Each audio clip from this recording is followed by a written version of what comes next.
Good morning. And we are still in our balance program. And today we're on part 2, which is sensing. If you haven't been tuning in, we are really working on dividing up every part of what you need for balance. And today's talk is on sensing. We're going to tell you how your senses play a huge, pivotal role in balance. If you're not working on your senses and seeing how they relate to balance, today is your day because they are so very important for improving balance. You are going to see this portion in every class that we give. And so if you attend the classes, you'll just have a better understanding of why we're doing what we're doing. If you're not attending our classes, we will have a handout at the transportation desk on sensing with exercises you can do to improve your sense of balance. But before we go any further, I want to go into a samurai folklore. And I think it will hopefully bring home the importance of your senses for balance. So, with this folklore, there was a young man who wanted to be a samurai swordsman.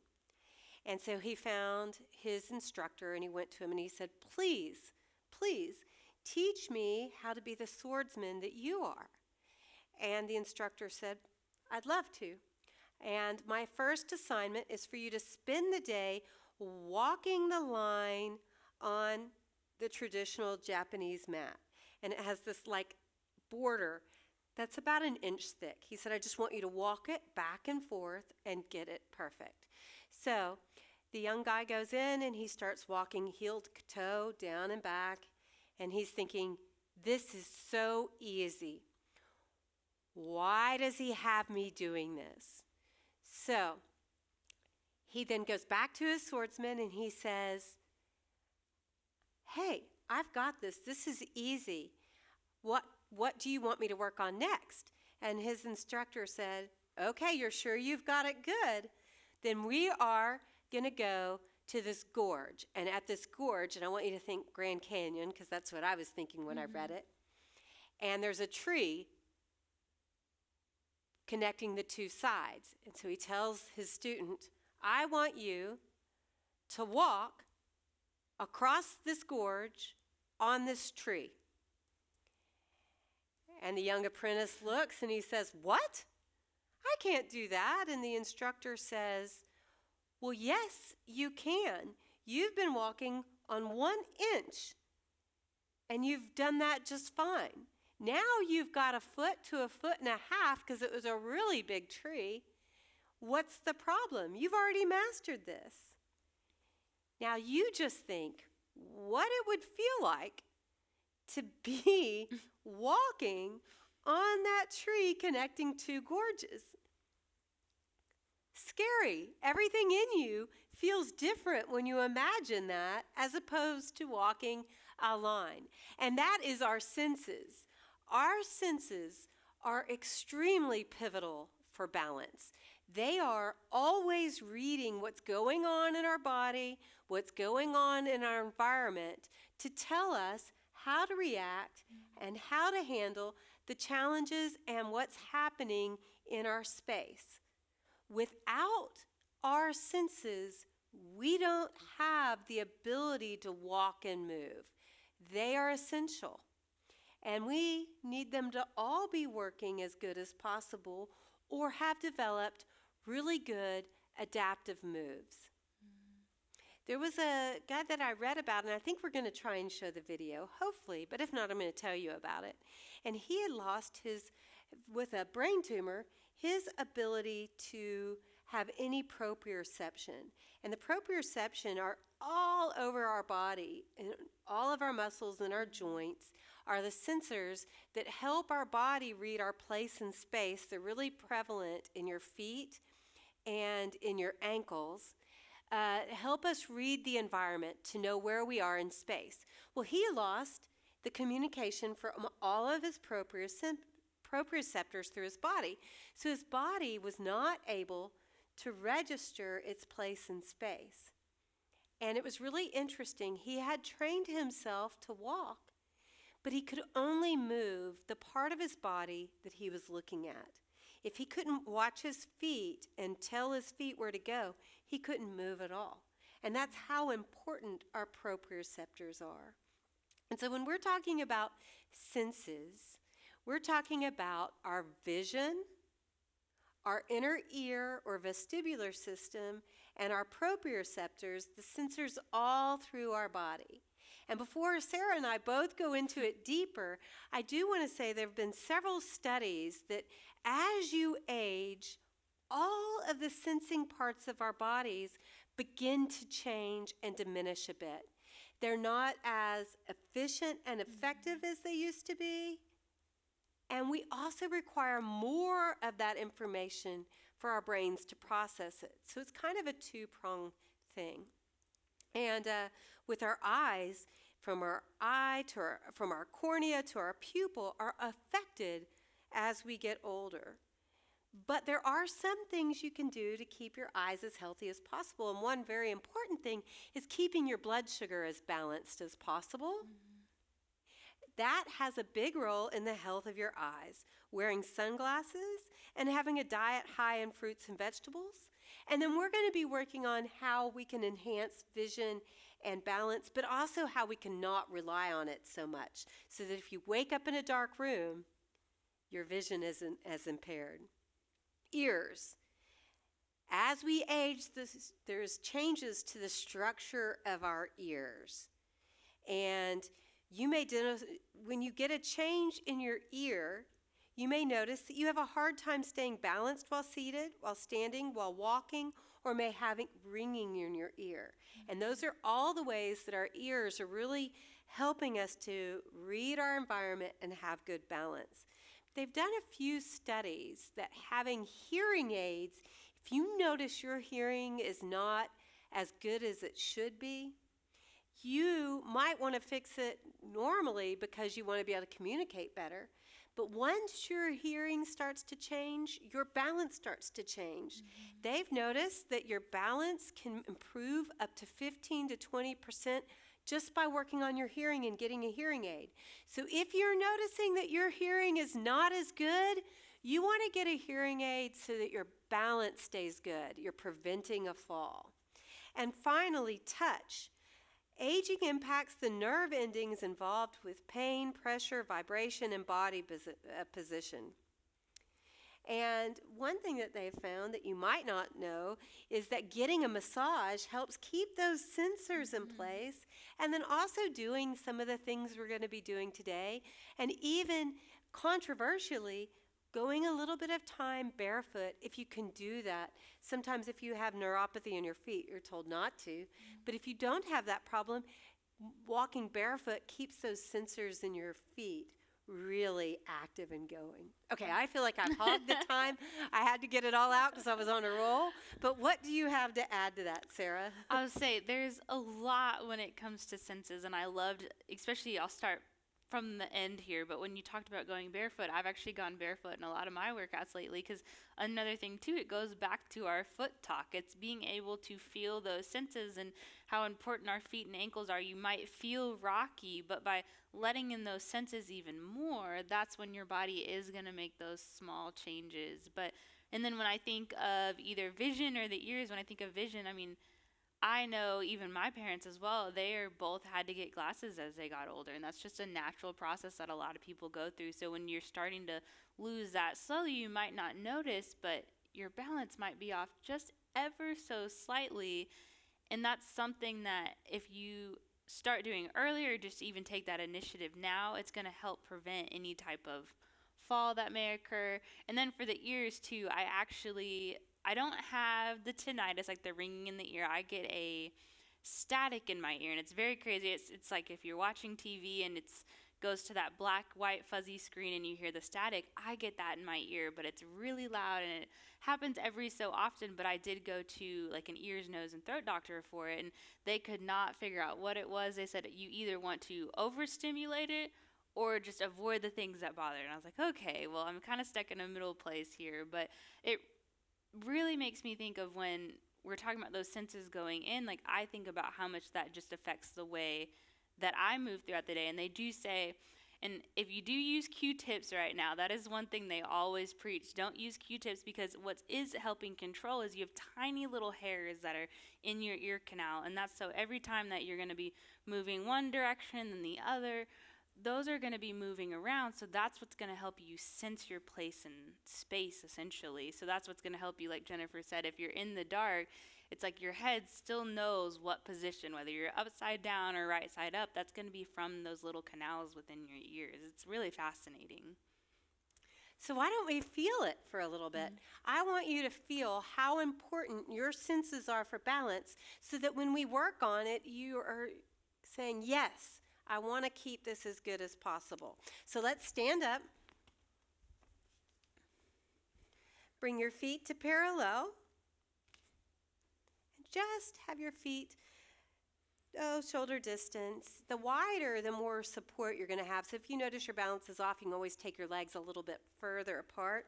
And then the more narrow you bring them. And then come up tall and just close your eyes. With your eyes closed and keeping your eyes closed, can you feel that sway that's happening? Your ankles moving? All that's happening in your body? Now you can open your eyes. That is how important all of those proprioceptors are throughout your whole body, working on sensing your place in space. Sorry. Normally, vision dominates balance. But you can train yourself for vision not to dominate, which can be a very helpful and beneficial thing. Just think of waking up in the middle of the night and it's dark. You want your proprioceptors to work as good as possible, because you always want to be able to balance through the unexpected. Also, as your vision changes, let's say your glasses are in the other room, you want to still be able to sense your place in space. Also, when the unexpected happens, you want every bit of your body to be able to react. So keeping those proprioceptors as strong and vibrant as you can, so that you are as reactive and as efficient. And the best way to keep those proprioceptors really working is by spending time working where your senses have to work harder, such as keeping your eyes closed and sensing your place in space. If you weren't feeling that, you can take it up one step and bring one foot in front of the other, and you'll immediately feel those sensors working in your feet. Or you can try closing your eyes and seeing how that works. The next part, bringing your feet back to shoulder distance to feel your senses really working on finding your place in space, is taking your arms out, look straight ahead. If you're comfortable, try it with your eyes closed. Take your forefinger to your nose and back. And you can feel what your body's doing to try and sense and calibrate that landing right in the right spot. Could you feel that one? It definitely, because when your arms are out and your eyes are closed, you feel any slight balance that's slightly off for there. I definitely feel that one.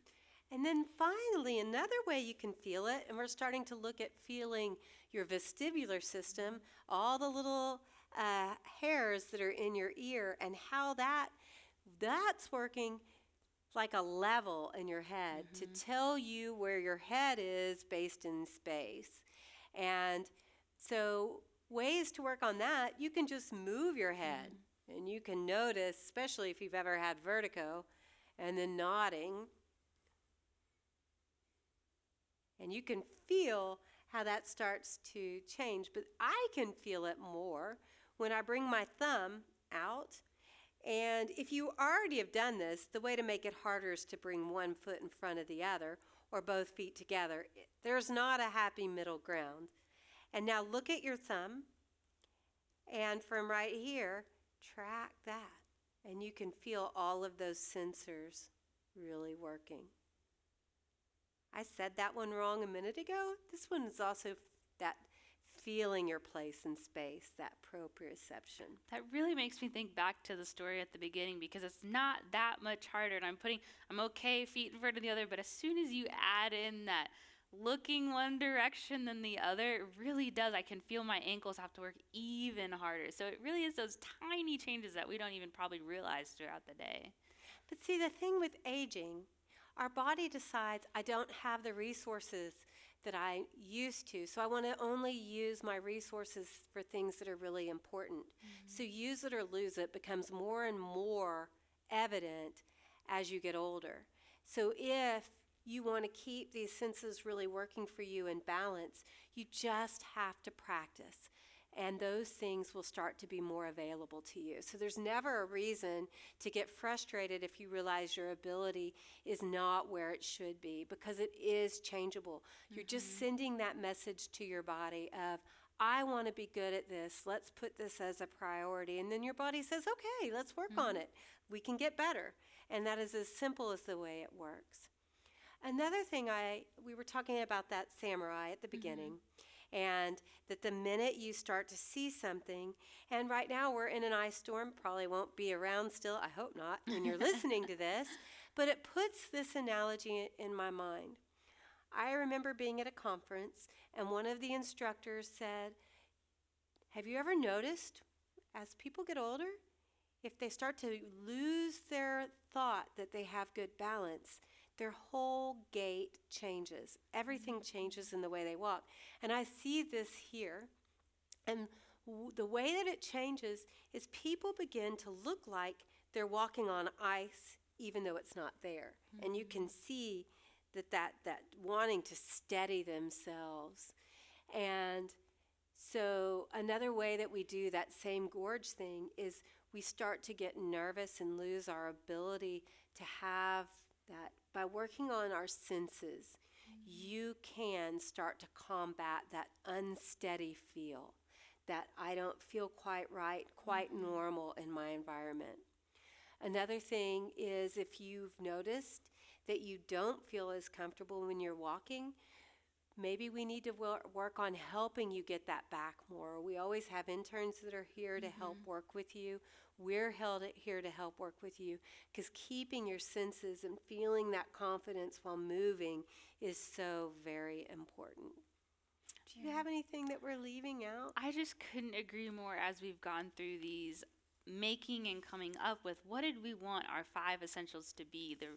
And really when it came back to it, a lot of them do have that level of, are you confident here? Do you feel comfortable? And we have really seen the importance. We can teach you how to do all of these movements and you can work on it. But if you don't feel comfortable pushing yourself just a little bit, or something feels wrong, we really want to know, so that way we can help, because we want to make you feel as comfortable as possible, because the more comfortable and confident you feel, the easier and the faster you'll progress in whichever of these goals that you're working on, or trying to just become well-rounded as a whole.